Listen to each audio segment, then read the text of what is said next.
Hi hello everyone. Mani Vijay education academy இந்த மணிகண்டன். இன்றைக்கி phase 2க்கான லிஸ்ட்டு வந்து டிஎன்பிசி ரிலீஸ் பண்ணியிருக்காங்க. இந்த கவுன்சிலிங் வந்து பார்த்துட்டிங்கன்னா 16, 18, 19 இந்த 3 நாள் வந்து உங்களுக்கு நடக்க போகுது. அதுக்கான இன்டிமேஷன் அண்ட் பிடிஎஃப் தான் வந்து கொடுத்துருக்காங்க. ஸோ உங்களுக்கு இனி மெமோ வந்து வெப்சைட்டில் ஜென்ரேட் ஆயிரும். ஸோ இந்த பிடிஎஃபில் இருக்கிற ரெஜிஸ்டர் நம்பர் இருக்கிறவங்க நீங்கள் அதில் மெமோ எடுத்துகிட்டு நீங்கள் அந்த 16, 18, 19 வந்து அட்டன் பண்ணலாம். ஸோ இதில் நம்ம வேறு என்னென்ன டீட்டெயில்ஸ் வந்துட்டுனா கொடுத்துருக்காங்க அப்படிங்கிறத பற்றி ஃபுல்லாக வந்து தெளிவாக வந்து பார்க்கலாம். இதில் வந்து இண்டிவிஜுவல் கம்யூனிகேஷன் வந்து வராது அப்படின்ட்டு இருக்காங்க. மெயில் மெசேஜில் மட்டும்தான் அது போன்னு சொல்லிக்கிறாங்க. இதில் வந்து மொத்தமாக ஐ திங்க் ஸோ 234 வேகன்சிஸ் இன்னும் பெண்டிங் இருக்குது ஃபில் ஆகாமல். அந்த வேகன்சிஸுக்கு தான் ஃபேஸ் 2 வந்து நடக்க போகுது. ஜேசிஏ அண்டு லா அந்த சம்திங் எல்லாத்துலேயும் தான் பெண்டிங் இருக்குங்காட்டி இப்போ நடக்க போகுது. இதில் மோஸ்ட்லி ஜேசிஏ தான் அதிகமாக இருப்பாங்க. ஜேசிஏல வந்து எடுத்துக்கிட்டோம் அப்படின்னா மொத்தமாக 273, அதாவது ஜேசிஎன் லா மெத்த அதாவது அசிஸ்டன்ட் போஸ்ட்டு இது எல்லாமே சேர்த்து வந்து 273 பேர் கூப்பிட்ருக்குறாங்க.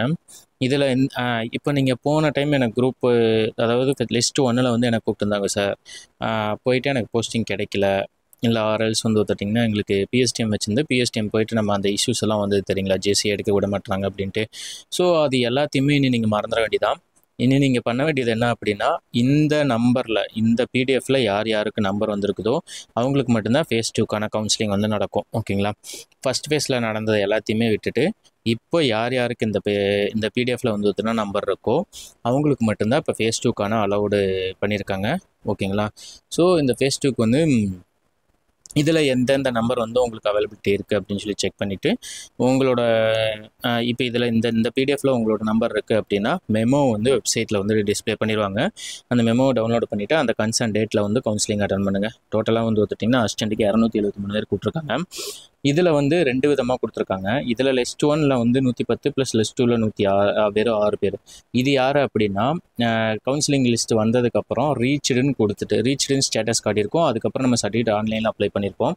அப்லோடு பண்ணவங்களான லிஸ்ட்டு தான் லிஸ்ட் 1. ஓகேங்களா? இப்போ இங்கே இதில் இப்போ நான் காட்டிகிட்டு இருக்கிறதுல வந்து பார்த்திங்கன்னா லிஸ்ட் 1 இதில் 110 பேர் வந்து சர்டிஃபிகேட் அப்லோடு பண்ணவங்க.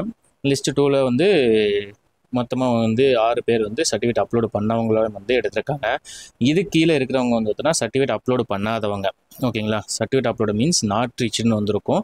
நாட் ரீச்னு வந்துட்டு சர்டிஃபிகேட் அப்லோடு பண்ணாமல்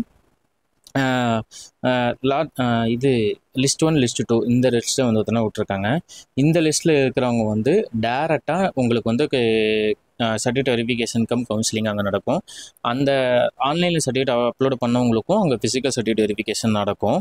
இங்கே லிஸ்ட் 2 இருக்கிறவங்க இது கீழே இருக்கிறவங்க வந்துட்டு டேரெக்டாக அங்கேயே போய் சர்டிஃபிகேட் வெரிஃபிகேஷன் நடத்திடுவாங்க. நீங்கள் ஆன்லைனில் அப்லோடு ஆன்லைனில் பண்ணணும் அப்படின்னு சொல்லிட்டு கிடையாது. ஏன்னா இந்த லிஸ்ட்டில் இருக்கிறவங்க எல்லாருமே நீங்கள் சர்டிஃபிகேட் வந்து ஆன்லைனில் அப்லோடு பண்ணியிருக்க மாட்டீங்க. ஸோ அதனால் உங்களுக்கு அந்த கன்ஃபியூஷன்ஸ் வரும். சார் ஆன்லைனில் அப்லோடு பண்ணணுமா அப்படின்னு சொல்லிட்டு. நீங்கள் ஆன்லைனில் அப்லோடு பண்ண அவசியமே இல்லை. டேரெக்டாக வந்து பார்த்தீங்கன்னா டிஎன்பிசி ஆஃபீஸில் உங்களுக்கு கவுன்சிலிங் நடந்துடும். ஸோ அதனால் நீங்கள் அங்கே போய்ட்டு வந்து நீங்கள் டேரெக்டாக கவுன்சிலிங் முடிச்சுக்கலாம். ஓகேங்களா?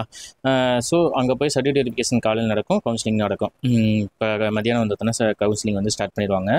ஸோ லிஸ்ட் 1 வந்து அதாவது இந்த சர்டிஃபிகேட் அப்லோடு பண்ணாத நாட் ரீச்சில் இருந்தவங்க செலக்ட் ஆகிருக்காங்க. லிஸ்ட் 1 63 பேருமே, லிஸ்ட் 2 91 பேர் எடுத்திருக்காங்க. கேஸ் போட்டு கோர்ட் கேஸ் போட்டு வந்து 3 பேர் வந்து உள்ளே வந்திருக்காங்க. டோட்டலாக இதில் 273 பேர் எடுத்திருக்காங்க. ஜேசிஏ ப்ளஸ் ஃபில் ஆகாத அசிஸ்டன்ட் வேகன்சிக்கு. அதுக்கடுத்து personal clerk and steno typist இதுக்கு 92 வேகன்சிஸ் அப்ராக்சிமேட்டாக இருக்குன்னு நினைக்கிறேன். எனக்கு சரியாக தெரில. ஸோ இந்த வேகன்சிக்கான கவுன்சிலிங்கும் இப்போவே இந்த செகண்ட் ஃபேஸில் வந்து நடத்துகிறாங்க. அதில் மொத்தமாக வந்து 141 பேர் கூப்பிட்ருக்காங்க.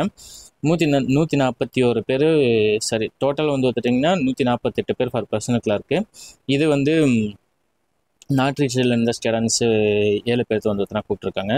ஸோ மொத்தமாக 148 பேர் கவுன்சிலிங் வந்து கூப்பிட்ருக்காங்க. இந்த கவுன்சிலிங் வந்து ப்ரொசீஜர் படி வந்து ஆஸ் யூஷுவல் ஃபஸ்ட் ஃபேஸில் நடந்த மாதிரி தான் நடக்கும். இது எப்படி கூப்பிட்ருக்காங்க அப்படின்னா 1:3 ஃபார் ஜென்ரல் கேட்டகரிக்கும் 1:1.5 ஃபார் கம்யூனல் கேட்டகரிக்கும் வந்து கூப்பிட்ருக்காங்க. ஓகேங்களா? 1:3 ஃபார் ஜென்ரல் கேட்டகரியும் 1:1.5 தான் கம்யூனல் ரிசர்வேஷனில் கூப்பிட்ருக்காங்க. ஜேசிஎல்லாம் எடுத்துக்கிட்டிங்கன்னா ஜென்ரல் வேகன்சிஸ் எல்லாமே முடிஞ்சு. ஸோ கம்யூனல் வேகன்சிஸ் மட்டும்தான் இருந்தது. ஸோ அங்கே கூப்பிட்ருக்கிறது 1:1.5 தான் கூப்பிட்ருக்காங்க. அதனால தான் உங்களுக்கு அந்த ஸ்ட்ரென்த் வந்து கம்மியாக இருக்குது. ஓகேங்களா? ஏன்னா ஜென்ரல் வேகன்சிஸ் அந்த அசிஸ்டண்ட்டில் எல்லாமே முடிஞ்சிச்சு, கம்ப்ளீட்டாக முடிஞ்சிச்சு. ஸோ அதனால் கூப்பிட்டுக்கிறது அசிஸ்டண்ட்டில் உங்களுக்கு கூப்பிட்டுக்கிறது 1:1.5 மட்டும்தான் கூப்பிட்ருப்பாங்க. ஜென்ரல் வேகன்சிஸ் எதுவுமே இல்லாதங்காட்டி அதனால தான் உங்களுக்கு அந்தளவுக்கு வந்து கம்மியாக வந்து கூப்பிட்ருக்காங்க. ஓகேங்களா? அதுக்கடுத்து வந்து ஸ்டெனோடைபிஸ்ட்டுக்கு வந்து ஸ்டெனோடைபிஸ்ட் வந்து 148 பேருக்கு வந்து கூப்பிட்ருக்காங்க. ஸோ அவங்களுக்கான கவுன்சிலிங் தான் 16, 18, 19 இந்த 3 நாள் நடக்கும். மெமோ வந்து பார்த்தீங்கன்னா வந்துடும். இதில் லிஸ்ட் 2ல செலக்ட் ஆகிக்கிறவங்க வந்து பார்த்துட்டிங்கன்னா assistant and assistant section officer in secretariat law department இதுக்கு மட்டும் தான் எலிஜிபிள். லா டிபார்ட்மெண்ட்டில் வேகன்சிஸ் ஃபில் ஆகாமல் இருந்தது, அது வந்து இந்த ஃபேஸில் வந்து கூப்பிட்ருக்காங்க. Assistant in finance, junior cooperative auditor in department of cooperative auditor. Second phase ஃபுல்லாக ஜூனியர் கோஆபரேட்டிவ் ஆடிட்டர் தான் அதிகமாக இருக்குது. அப்ராக்சிமேட்டாக 134 வேகன்சிஸ் ஐ திங்க் ஸோ. எனக்கு எக்ஸாக்ட் கவுண்ட் வந்ததுன்னு ஞாபகம் இல்லை இருக்குது. ஸோ இதில் எல்லாமே வந்து பார்த்தீங்கன்னா அதான் சொல்லிக்கிறாங்க. ஸோ நீங்கள் எல்லா சர்டிஃபிகேட்டும் வந்து எடுத்துகிட்டு போயிருங்க. மெமோ வந்து பார்த்தீங்கன்னா உங்களுக்கு வெப்சைட்டில் வந்து வந்திருக்கும். ஸோ அந்த மெமோவை எடுத்துகிட்டு வந்து அந்த கவுன்சிலிங் வந்து அந்த 3 நாளில் வந்து அட்டன் பண்ணுங்கள். யார் யாருக்கு எந்தெந்த டேட்டில் வந்திருக்கோ அந்த மெமோவில் வந்து மென்ஷன் ஆகிருக்கும். அதுக்கப்புறம் வந்து பார்த்தீங்கன்னா ஃபஸ்ட் ஃபேஸில் ஃபாலோ பண்ண ப்ரொசீஜர் தான். சேம் ப்ரொசீஜர் சர்டிஃபிகேட் எல்லாத்தையும் வந்து நீங்கள் அப்ளை பண்ணது எல்லாத்தையும் வந்து எடுத்துகிட்டு போயிருங்க. சர்டிஃபிகேட் அப்லோட் பண்ணாதவங்க அந்த மெமோவில் என்னென்ன கேட்டிருக்காங்களோ உங்கள்கிட்ட இருக்கிற ஒரிஜினல் சர்டிஃபிகேட் எல்லாத்தையுமே எடுத்துகிட்டு போயிருங்க. ஸோ கவுன்சிலிங் வந்து பார்த்தீங்கன்னா செகண்ட் ஃபேஸ் நீங்கள் கேட்டுக்கிட்டே இருந்தபடி பார்த்துட்டிங்கன்னா 16, 18, 19 வந்து தான் நடக்க போகுது. இதான் இன்னைக்கான இன்ஃபர்மேஷன். ஸோ உங்களோட ஃப்ரெண்ட்ஸ் வந்து எக்ஸாம் குரூப் 2 எழுதிட்டு ரிசல்ட்டுக்காக வெயிட் பண்ணியிருப்பாங்க. ஃபேஸ் 2வில் நம்ம நம்பர் வந்திருக்கான்னு செக் பண்ணிட்டு இருப்பாங்க. ஸோ அவங்களுக்கு எல்லாத்துக்கும் இந்த வீடியோ வந்து ஃபார்வர்ட் பண்ணிடுங்க. அவங்களுக்கு ரொம்ப யூஸ்ஃபுல்லாக இருக்கும்.